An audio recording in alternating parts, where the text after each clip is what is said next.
Okay അല്ലേ? ഇത് ശ്രദ്ധിച്ചോ കേട്ടോ. ഒരു ഡി വിയിനകത്ത് എന്തൊക്കെ ഐറ്റംസ് ആണ് ഉള്ളത്. നമ്മൾ ആദ്യം ഫേസ് ന്യൂട്രൽ വരുന്നുണ്ട്. ഓക്കെ,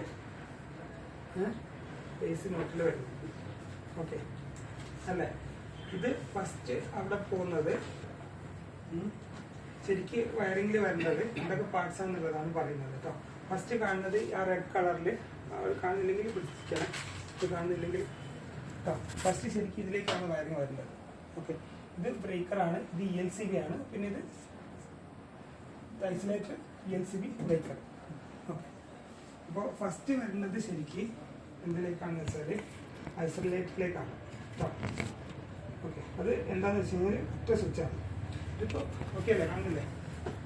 ഇത് ശ്രദ്ധിച്ചാൽ ഇതൊരു സിംഗിൾ ഫേസിൻ്റെ കാര്യമാണ് ഞാൻ പറയുന്നത്. ഫേസും ന്യൂട്രലും ഒരുമിച്ച് കട്ട് ചെയ്യാണ് ഐസൊലേറ്റർ ചെയ്യുന്നത്. ഓക്കെ അല്ലേ? ഫസ്റ്റ് ഫേസും ന്യൂട്രലും ഒരുമിച്ച് കട്ട് ചെയ്ത് കഴിഞ്ഞാൽ അത്രയും സേഫായി. കട്ട് ചെയ്യാന്ന് പറഞ്ഞാൽ ഡിസ്കണക്ട് ചെയ്യാം. ഇലക്ട്രിക്കൽ ലൈനിലേക്കുള്ള കണക്ഷൻ ഫുള്ളായിട്ട് ഐസൊലേറ്റ് ചെയ്യാം ഐസൊലേറ്റർ. ഓക്കെ, ഫേസും ന്യൂട്രലും ഒരുമിച്ച് കട്ട് ചെയ്യും. ഈ ഡോട്ടഡ് ലൈൻ കാണിക്കുന്നത് ഒറ്റ ഇതിൽ തന്നെ രണ്ടും കട്ടാവുന്നുള്ളതാണ്. കോമ്പിനേഷൻ സ്വിച്ചാണ്. മനസ്സിലായല്ലോ പറഞ്ഞേ? മനസ്സിലായോ ഇല്ലേ? ഫേസും ന്യൂട്രലും ഒരുമിച്ച് ഡിസ്കണക്ട് ചെയ്യുന്ന സ്വിച്ചാണ് ഐസൊലേറ്റർ. ഓക്കെ, കൂടുതൽ സേഫ്റ്റി ഉള്ളതാണ്. ഓക്കെ, അത് കഴിഞ്ഞാൽ ELCB അല്ലെങ്കിൽ RCCB വരും. LCB വരും, എർത്ത് ലീക്ക് സർക്യൂട്ട് ബ്രേക്കർ കേട്ടോ. ELCB ആണ് വരിക. ഓക്കെ, ഇത് പറഞ്ഞാൽ മനസ്സിലാവും. അതിന് ശേഷം വരുന്നത് സെപ്പറേറ്റ് ബ്രേക്കറാണ്. ഇത് ഓരോ ബ്രേക്കറാണ് ഞാൻ കാണിച്ചിട്ടുള്ളത് കേട്ടോ. അങ്ങനെ ഓരോ ബ്രേക്കർ വഴി ഓരോ സെക്ഷനിലേക്ക് പോകും ന്യൂട്രൽ. ഇത് ന്യൂട്രൽ കോമൺ ആയിട്ട് ഒരു ന്യൂട്രൽ ലിങ്കിലേക്ക് കണക്ട് ചെയ്യും. എന്നിട്ട് ലോഡ് കണക്ട് ചെയ്യാം. ഓരോ ബ്രേക്കറിന് ലൈറ്റുകളാണെങ്കിൽ സ്വിച്ച് വഴി ന്യൂട്രൽ ലിങ്കിലേക്ക് കണക്ട് ചെയ്തിടും. ഓരോ റൂമായിട്ട് കണ്ടാൽ മതി. ഇതാണെങ്കിൽ വേറെ റൂമാണെങ്കിൽ ആ ലോഡ് വഴി ന്യൂട്രൽ ലിങ്കിലേക്ക് കണക്ട് ചെയ്തിടും. മനസ്സിലാവും? പുറത്ത് വേറെ സെക്ഷൻ ആണെങ്കിൽ അതും ലോഡ് വഴി ന്യൂട്രൽ ലിങ്കിലേക്ക് കണക്ട് ചെയ്തിടും. അത് മനസ്സിലാവും? റഫായിട്ടുള്ള വയറിങ്ങാണ് പറഞ്ഞത്. ഓക്കെ, അപ്പോൾ ELCB ഇതിൽ ഐസൊലേറ്റർ എനിക്ക് ഡൗട്ട് ഒന്നുമില്ലല്ലോ. ഫേസും ന്യൂട്രലും ഒരുപോലെ കട്ട് ചെയ്യാണ് ചെയ്യുന്നത്. അതിൽ വേറെ ഒന്നും നോക്കാനില്ല. ഓക്കെ, ഫേസ് ന്യൂട്രൽ കട്ട് ചെയ്ത് കഴിഞ്ഞാൽ ഫുള്ള് സേഫായി, കറണ്ട് ഒന്നും ഉണ്ടാവില്ല. ഓക്കെ, ഇടിയൊക്കെ വെട്ടുന്ന സമയത്ത് ഈ ഐസൊലേറ്റർ ഡിസ്കണക്ട് ചെയ്യുന്നതാണ് എപ്പോഴും നല്ലത്. കാരണം ന്യൂട്രലും ഡിസ്കണക്റ്റ് ആയി ഫേസും ഡിസ്കണക്റ്റ് ആയി. ഓക്കെ, എപ്പോഴും വയറിങ്ങിൽ ഫസ്റ്റ് ഐസൊലേറ്റർ വയ്ക്കുന്നതാണ് നല്ലത്. കാരണം ELCB ആദ്യം വെച്ച് കഴിഞ്ഞാൽ അത് ചിലപ്പോൾ ഇടിയൊക്കെ വെട്ടിയിട്ട് കേടായി പോകാൻ ചാൻസ് ഉണ്ട്. അതിനുശേഷം ബ്രേക്കർ ഐസൊലേറ്റർ വയ്ക്കുന്നതിനേക്കാളും നല്ലത് ഫസ്റ്റ് ഐസൊലേറ്റർ വയ്ക്കുക, എന്നിട്ട് ELCB വയ്ക്കുക. മനസ്സിലാവുന്നത് കൂടുതൽ ബെറ്റർ ഓപ്ഷനാണ് പറയുന്നത്. വയറിങ് നമുക്ക് തന്നെ ചെയ്യാൻ പറ്റും, സിമ്പിളായിട്ടുള്ള കാര്യമാണ്. മനസ്സിലായല്ലോ?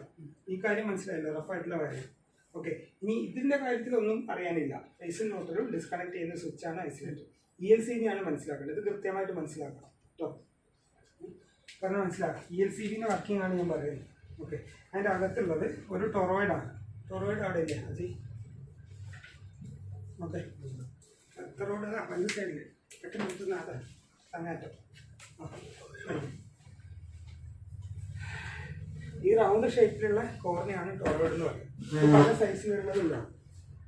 ഓക്കെ, ഇത് അയച്ചില്ല അല്ലേ? ചെറിയ പല സൈസിലുള്ള ടൊറോയിഡ് ഉണ്ടാവും. ഓക്കെ അല്ലേ? ആ ടൊറോയിഡ് എന്ന് വെച്ച് കഴിഞ്ഞാൽ ഇതിൻ്റെ പ്രത്യേകത എന്താ? ഇതാണ് മാഗ്നറ്റിക് ഫീൽഡ് പോകുന്നത് ഈ റൗണ്ട് ഷേപ്പിലാണ്. ഇത് വേറൊരു ടൊറോയിഡാണ്, ഇത് ചെറിയ വേറൊരു ടൊറോയിഡാണ്. ഓക്കെ, ടൊറോയിഡ് എന്ന് വെച്ചാൽ റൗണ്ട് ഷേപ്പിലുള്ള കോർണയാണ് ടൊറോയിഡ് എന്ന് പറയുന്നത്. ഇതിൻ്റെ പ്രത്യേകത എന്താ വെച്ചാൽ മാഗ്നറ്റിക് ഫീൽഡ് ലീക്കേജ് ഉണ്ടാവില്ല. കാരണം EI കോർ ഒക്കെ ആണെങ്കിൽ ഓരോ കോർണറിലും മാഗ്നറ്റിക് ഫീൽഡ് ലീക്ക് വരും. ഇത് റൗണ്ട് ഷേപ്പ് ആയതുകൊണ്ട് ഏറ്റവും സ്മൂത്ത് ആയിട്ട് മാഗ്നറ്റിക് ഫീൽഡ് ഇതിൻ്റെ അകത്ത് തന്നെയായിരിക്കും ഉണ്ടാവുക. പുറത്തേക്കുള്ള ലീക്കേജ് ഉണ്ടാവില്ല. ഏറ്റവും എഫിഷ്യൻ്റ് ആയിട്ടുള്ള മാഗ്നറ്റിക് ഈ ട്രാൻസ്ഫോമറിൽ ഉപയോഗിക്കുന്ന ഏറ്റവും എഫിഷ്യൻ്റ് ആയിട്ടുള്ള ഒരു ഇതാണ് റൗണ്ട് ഷേപ്പാണ് എന്ന് വെച്ചാൽ ടൊറോയിഡാണ്. ഓക്കെ, ടൊറോയിഡ് ഉണ്ടാവും. ഇനി വരുന്ന ഫേസ് ഒരു 2 ടേൺസ് അല്ലെങ്കിൽ 5 ടേൺസ് ആണെങ്കിൽ 5 ടേൺസ് വഴി അങ്ങോട്ട് പോകും. ഓക്കെ, ഇത് ഈ ഡയറക്ഷനിലാണ് ചുറ്റിയിട്ടുള്ളത്. അപ്പോൾ ഈ ഡയറക്ഷനിൽ മാഗ്നറ്റിക് ഫീൽഡ് ജനറേറ്റ് ചെയ്യാമെന്ന് വിചാരിച്ചു. കറണ്ട് പോകുമ്പോൾ ഇങ്ങോട്ട് കറണ്ട് ഫ്ലോ ഉണ്ടാകുമ്പോൾ ഈ ഡയറക്ഷനിൽ മാഗ്നറ്റിക് ഫീൽഡ് ഉണ്ടാക്കാമെന്ന് വിചാരിച്ചു. ഇത് ഫേസാണ്. അവസാനം ലോഡ് വഴി തിരിച്ച് ന്യൂട്രൽ വരും. ഓക്കെ, ന്യൂട്രലിൻ്റെ വയറിങ്. ഇതിൻ്റെ വയറിങ് ചുറ്റുന്നതിൽ ഒരു പ്രത്യേകത ഉണ്ട്. ഇതിൻ്റെ നേരെ ഓപ്പോസിറ്റാണ് ഇവിടെ ഉണ്ടാവുക. എന്നുവെച്ചാൽ ഇതിലൂടെ കറണ്ട് ഫ്ലോ ഉണ്ടാകുമ്പോൾ ഈ ഓപ്പോസിറ്റ് ഡയറക്ഷനിൽ മാഗ്നറ്റിക് ഫീൽഡ് ഉണ്ടാക്കുന്ന രീതിയിലാണ് ഈ വൈൻഡിങ് ഉണ്ടാവുക. ഓക്കെ, അപ്പോൾ കറണ്ട് ഫ്ലോ ഉണ്ടെങ്കിൽ എന്തായിരിക്കും?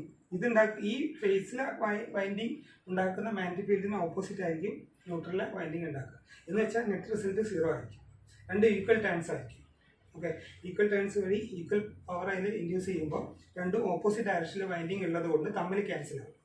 ഓക്കെ, പറഞ്ഞ ക്ലിയർ അല്ലേ? നെറ്റ് റിസൾട്ട് 0 ആയിരിക്കും. ഇനി ഇതിൽ ഒരു സെക്കൻഡറി ഉണ്ടാവും. ഓക്കെ, ഒരു സെക്കൻഡറി ഉണ്ടാവും. അപ്പോൾ ഇനി എപ്പോഴാണ് നമുക്ക് എർത്ത് ലീക്ക് വരുമ്പോൾ, എർത്ത് ലീക്ക് എന്ന് പറഞ്ഞാൽ എന്താണ്? ഫേസിൽ നിന്ന് നമ്മളിവിടെ ഒരാൾ തൊട്ട് കഴിഞ്ഞാൽ അല്ലേ, ഇങ്ങനെ വരുമ്പോൾ അയാളുടെ ബോഡി വഴി എർത്തിലേക്ക് ലീക്കേജ് വരുമ്പോഴാണ് ഷോക്ക് അടിക്കുക. ന്യൂട്രലിൽ നിന്ന് എർത്തിലേക്ക് ഷോക്ക് അടിക്കില്ല, അറിയാമല്ലോ. ഓക്കെ, ഫേസിൽ തൊട്ട് കഴിയുമ്പോഴാണ് ഷോക്ക് അടിക്കുക. അപ്പോൾ എന്ത് പറ്റും? ഇതിലൂടെ ഒരു കറണ്ട് ഫ്ലോ എർത്തിലേക്ക് വരും. എർത്തിലേക്ക് വരുന്ന സമയത്ത് ഇതിലെ കറണ്ട് ഫ്ലോ കൂടുതലായിരിക്കും, തിരിച്ചുള്ള കറണ്ട് ഫ്ലോ കുറവായിരിക്കും. മനസ്സിലാവും? ഒരു ഒന്നിലെ കറണ്ട് കൂടുതലും മറ്റേലെ കുറവാകുമ്പോൾ ഓട്ടോമാറ്റിക്കായിട്ട് ഇവിടെ എന്താവും? ഒരു വോൾട്ടേജ് ജനറേറ്റ് ചെയ്യും. കാരണം ആദ്യത്തെ കണ്ടീഷൻ രണ്ടും സെയിം കറണ്ടാണ്, തമ്മിൽ ഓപ്പോസിറ്റ് ഡയറക്ഷനിൽ ക്യാൻസൽ ചെയ്യുന്ന രീതിയിലാണ് വൈൻഡിങ് ഉള്ളത്. പക്ഷേ ഇപ്പോൾ ഫേസിലൂടെ കറണ്ട് ഫ്ലോ കൂടി, ലീക്കേജ് കാരണം. അപ്പോൾ അത് ഒരു ഡയറക്ഷനിൽ മാത്രം കൂടുതലും മറ്റേ ഡയറക്ഷനിൽ കുറവാകുമ്പോൾ തമ്മിലുള്ള ഈക്വൽ ഫോഴ്സ് ഇല്ലേ, ഈക്വൽ ക്യാൻസലേഷൻ ഒഴിവായിട്ട് ഇതിൽ വോൾട്ടേജ് ഇൻഡ്യൂസ് ചെയ്യും. മനസ്സിലാവും?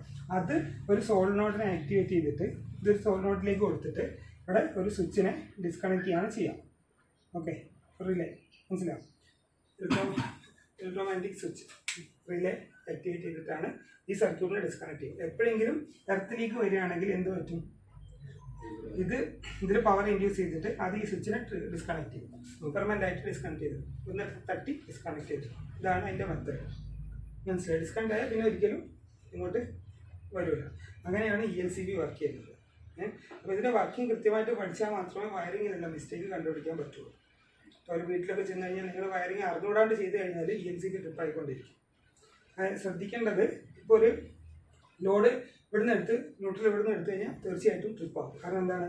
ഫേസിലുള്ള കറണ്ട് ഇതിലൂടെയാണ് പോകുന്നത്, ന്യൂട്രലുള്ള ഡയറക്റ്റാണ് പോകുന്നത്. ഓക്കെ, ലോഡ് ഇവിടുന്ന് എടുക്കുകയാണെങ്കിൽ ന്യൂട്രൽ ഇവിടുന്ന് തന്നെ എടുക്കാം. ഈ ലോഡ് ഇവിടുന്നാണ് എടുക്കുന്നതെങ്കിൽ ന്യൂട്രൽ ഇവിടെ കൊടുക്കരുത്. ലോഡ് ഇവിടുന്നാണ് എടുക്കുന്നതെങ്കിൽ ന്യൂട്രൽ ഇവിടെ തന്നെ കൊടുക്കണം, അതിൻ്റെ ആ ഒരു പ്രത്യേക ലോഡിൻ്റെ. അല്ലാതെ ഇതൊക്കെ സ്വാഭാവികമായിട്ട് സാധാരണ സംഭവിക്കാറുള്ള മിസ്റ്റേക്കുകളാണ്. ചിലർ ഈ വയറിംഗ് കണക്ഷൻ അറിയാതെ തോന്നിയ പോലെ കണക്ട് ചെയ്തത്. അപ്പോൾ ഇത് രണ്ടിലും കറണ്ട് ഈക്വൽ ആയിട്ടില്ലെങ്കിൽ ELCB ഫുൾ ടൈം ട്രിപ്പ് ആയിക്കൊണ്ടിരിക്കും. ഇത് കണ്ടുപിടിക്കാൻ അറിയാത്ത ഇലക്ട്രീഷ്യന്മാർ അത് അല്ലെങ്കിൽ ഡിസ്കണക്ട് ചെയ്തിട്ട് പോകും, ബൈപ്പാസ് ചെയ്തിട്ട് പോകും.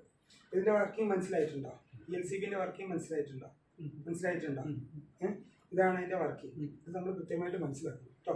ഓക്കെ, ഇനി ഇതിൽ അതിൽ സ്വിച്ച് കണ്ടല്ലോ ELCBയിൽ. അതെന്താണെന്ന് വെച്ചാൽ ഔട്ടിൽ നിന്ന് ഒരു റെസിസ്റ്റൻസ് വഴി ഇന്നിലേക്ക് ഉള്ള സ്വിച്ചായിരിക്കും, ക്രോസ് ആയിട്ട്. അപ്പോൾ ഇത് ഷോർട്ട് ചെയ്ത് ഇതിൽ കറണ്ട് കൂടും. അതല്ലെങ്കിൽ ഇങ്ങനെ തിരിച്ചു കൊടുത്താലും മതി. ഒരു സീരീസ് റെസിസ്റ്റൻസ് വെക്കും, ഒരു പുഷ് ബട്ടൺ സ്വിച്ച് ഇപ്പുറത്തേക്ക് കൊടുക്കും. അങ്ങനെയാകുമ്പോഴോ ഈ കറണ്ട് ഇതിലൂടെ വരും. ഓക്കെ, റെസിസ്റ്റൻസ് ആണെങ്കിൽ ലിമിറ്റ് ചെയ്യും കറണ്ട്. ഓക്കെ, എന്തായാലും ഒരു ELCBക്ക് ഒരു ത്രെഷോൾഡ് ലിമിറ്റ് ഉണ്ട്. 30 mA എന്ന് എഴുതിയിട്ടുണ്ടാവും. സാധാരണ 30 mA ആണ് നമ്മൾ നോർമലി ഉപയോഗിക്കാറുള്ള ELCB. ഓക്കെ, അത് ഞാൻ ഒന്നുകൂടി ക്ലിയർ ആക്കി തരാം. ഇതിൽ നോക്കിക്കഴിഞ്ഞാൽ കേട്ടോ, ഇവിടെ 30 mA എന്ന് എഴുതിയിട്ടുണ്ട്. ഓക്കെ, അതതിൻ്റെ ത്രെഷോൾഡാണ് കേട്ടോ, ഇതെൻ്റെ ത്രെഷോൾഡാണ്. ഇത് പ്രസ് ചെയ്ത് കഴിഞ്ഞാൽ ഇത് ട്രിപ്പാവും. ഉണ്ടോ? ടെസ്റ്റിംഗ് ആണ്, ELCB വർക്കിംഗ് ആണോ എന്നുള്ള ടെസ്റ്റ് ചെയ്യാം. ഓക്കെ അല്ലേ? പറഞ്ഞ്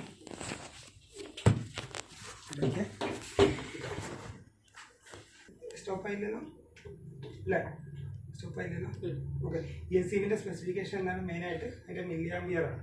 ഒരു 30 mA എന്ന് പറഞ്ഞാൽ എന്താണ് ഉദ്ദേശിക്കുന്നത്? ഇതിലൂടെ പോകുന്ന കറണ്ട് അല്ല, ഇതിൻ്റെ ലീക്കേജിൻ്റെ ത്രെഷോൾഡാണ്. ഓക്കെ, പറഞ്ഞാൽ മനസ്സിലായി? നമ്മൾ ബോഡിക്ക് ഷോക്ക് അടിക്കുന്നത് ഏകദേശം 60 mA. ഓക്കെ, അത് നിങ്ങൾക്ക് അറിയാം. ഓക്കെ, ഞാൻ പറഞ്ഞുതരാം. ഏകദേശം 60 mA ഒരു സാധാരണ ഒരാൾക്ക് ഷോക്ക് അടിക്കുന്ന ലെവൽ. നമ്മുടെ ബോഡിയിലൂടെയുള്ള കറണ്ട് 60 mA കൂടുമ്പോഴാണ് ഷോക്ക് എഫക്റ്റ് വരുന്നത്. അതുകൊണ്ട് 30 mA ചെറിയ കുട്ടികളെയും കൂടി സേഫ് ആക്കാനാണ് പകുതി കറണ്ട് ലിമിറ്റ് സെറ്റ് ചെയ്തിട്ട് സാധാരണ ചെയ്യുന്നത്.